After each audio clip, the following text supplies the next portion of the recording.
Look for something a bit different with the likes of this Sivir, which suddenly when you put a Skarner next to that, when you put a Gangplank dropping cannon barrages from above, it's quite scary. It is, especially since BLG are still holding on to their support pick as well. It could be the Janna, and he's hovering it already.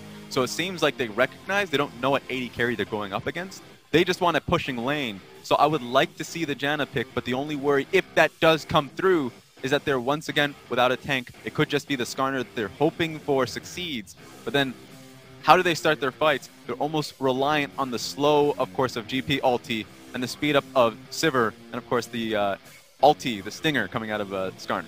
Ooh, oh, there we go. Second swap over to the Ornn. Now they've got multiple methods of engage. That's Skarner to race in, the Sleepy Trouble Bubble, and now the Ornn to help knock people up and set up for repositioning from Jin Zhao and Athena. And that changes the worries entirely. There's no longer a worry about how to start the fights because you just have an Ornn to send out that horn. So the fights are going to be a lot easier for BLG. So they're going to have to be a little bit, I would say, more focused in how they pincer the backline. Well, we saw they had a very focused early and mid game in our first match today. Now this is their chance to show that they've learned from the mistakes that they made in that game one, because that's still a Jinx. That's still a Karma. That's still the Tahm Kench. 3 of the same champions out of Rogue Warriors that has the same insurance if they decide to take it towards that huge late game. But I like the fact that BLG have not only diversified their damage, they don't have a double AP composition. Now they can look towards the GP to come in and deal that damage as well. So now they have the poke damage coming out of Zoe, and of course, long range, global ulti from GP, and once Sivir gets her item, she's a pretty big threat to the front and back line. We'll see if that's going to be the case, if we will go towards that big... as fast as possible. Yeah, I mean, that's the early game trust fall, right? Like, hey, I'll carry the late game if you let me get to the late game. Already we can see a bit of an invade out of Athena and SKS. They're going to hop in. The Paddle Star burst on the SMLZ. He uses heal, but he spat right back out. Stopwatch resets as Jin Zhao going to help get first blood as that cannon barrage from Amazing J makes all 5, and they finish off Killua. And this was the dive I was looking for in the last game. BLG once again finds themselves in a position where bottom lane and mid lane are heavily pushing. This time around, instead of looking for a blue buff steal, they go for a bottom lane dive, and it nets them the kill, and it puts SMLZ incredibly behind. They started the Infernal. BLG looks like they're just a step ahead in this early game. Yeah, they're even allocating their resources properly here. They don't need numerous people on top of Dragon. SKS can take it alone, and they can just have Sivir and Ornn continuously push out the bottom lane. Look at the positioning of Jinx and, of course, the Tahm Kench here. They're going to be underneath their own tower.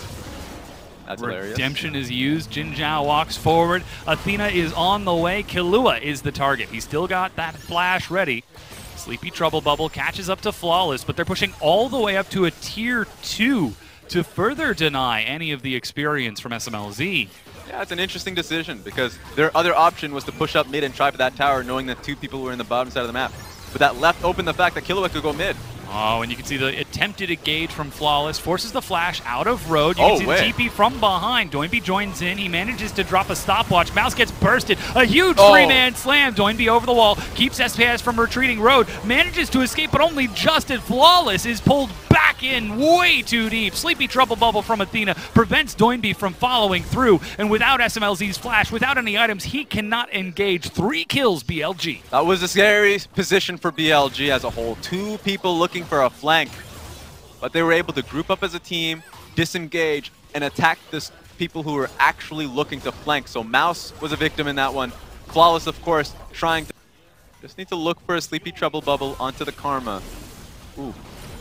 Zoning away right in the middle of the lane. They chunk it down to half. Flawless has no ult on it. He goes too far forward, breaks into Cell Division as Road backs away. Teleport from Mouse to keep his jungler alive, but it's only a matter of time as he gets up and saved by Killua and is spat back out. Still, the siege continues. So much wasted time coming out of BLG. They might be able to get the turret now that it is much lower in HP, but they're dealing with the Sleepy Trouble Bubble spams so well. There's Thrill of the Hunt on the hunt used. They dive in. Predator to try to get back in. Impale is ready. Call of the Forge God knocks up and no misses as Impale pulls SMLZ out of the way, but they still get the kill. Amazing J will die to the turret as they were too focused on the kills than to finish it off. And still the turret stands. Somehow Rogue Warriors hold their ground.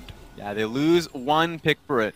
SMLZ was a pretty key proponent, of course, of clearing the wave. So they might be able to get it now. Jinzhao still firing attack after attack. Doinby at such low health has to back away. Flawless finally gets back in. He's got his ultimate ready once again. Picks up the Skarner, but there's nobody there to save him this time as Kahlua has already backed away. And BLG walk away with the turret and 2 kills. There we go. You keep trying. Fire.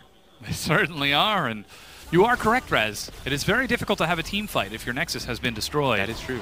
That's Flawless. He's found 2. Going to try to carry them away. Kidnaps onto SKS, who's still alive, finally dies. Call of the Forge God stalls it out, but here's Jinzhao from behind. Boomerang Blade plus bouncing crits does some big damage. 5 members of Rogue Warriors, and Kahlua tries to save himself, but Sleepy Trouble Bubble lands. Athena follows up the shield. Ooh, is not needed as the Paddle Star. For now, they're just trying to secure vision for themselves. You can see 3 control wards in the pockets of both SKS and Rhodes, so definitely apparent who that vision priority falls onto. Meanwhile, that's Call of the Forge God. Killua is the target, but SMLZ is locked down. Teleport coming in from Mouse. He just drops into mini form, but still, they're killing the support. SMLZ kites it away, effectively slowing. Doinby's going to look to harry them as they make their way towards the Baron. But BLG have found some momentum here. What are they going to do with it? Yeah, really good pick on engage onto Kahlua. It was a great area to throw your Orin ulti at. Flawless going to have a tough time. Oh, catches him out of mid-air. Get over here. Pulls Death Attack right back down to the ground. Oh, boy. That feels bad. Now they've got the go button to turn towards the Baron. Yep. I don't know what to tell you. Ain't no way you're getting out of that one. So now, no jungler, no Tahm Kench. There's no tank for Rogue Warriors, as Mouse has gotten that split push build going from Black Cleaver and, of course, Frozen Mallet. They're going to have a tough time taking this. Athena on the side, manages to find SMLZ, still somehow clips him with the side of the Paddle Star. The Baron has been taken in the meanwhile, and with SKS retreating as best he can because SMLZ is doing damage. Somehow he's still up. They managed to kill Doinby. Finally, a slow tags on. Killua back in, but Call of the Forge God back up. Over the wall goes SMLZ. He gets excited and tries to retreat, but Athena chases it down. The shutdown kill, and 13 kills to 3. BLG with the Baron. Finally claps him, but it was taking a long time to finally get to SMLZ. Athena in that fight plays it incredibly. They're still alive. Athena steps in, and they finish off the inhibitor. Rogue Warriors step back to heal themselves up, but already 2 inhibs down. Talk about accelerating the game. Rogue Warriors might be looking for a pick here. They carry SKS back. He's retreating as best he can. Does not have flash, but is still alive. And look at the fights that they are taking. Doinby is slowed by the barrage and killed off by the crits. They chase it up for another. The flash exhaust onto SMLZ. And BLG in 29 minutes are able to do it. They turn onto the Nexus turrets and use their momentum to break the base of Rogue Warriors, bringing us to a Game 3. And a nice punch back coming out of BLG. I like that.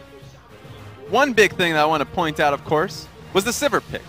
I really like the pick just because, sure, I was thinking, oh, maybe you add into the Janna as well.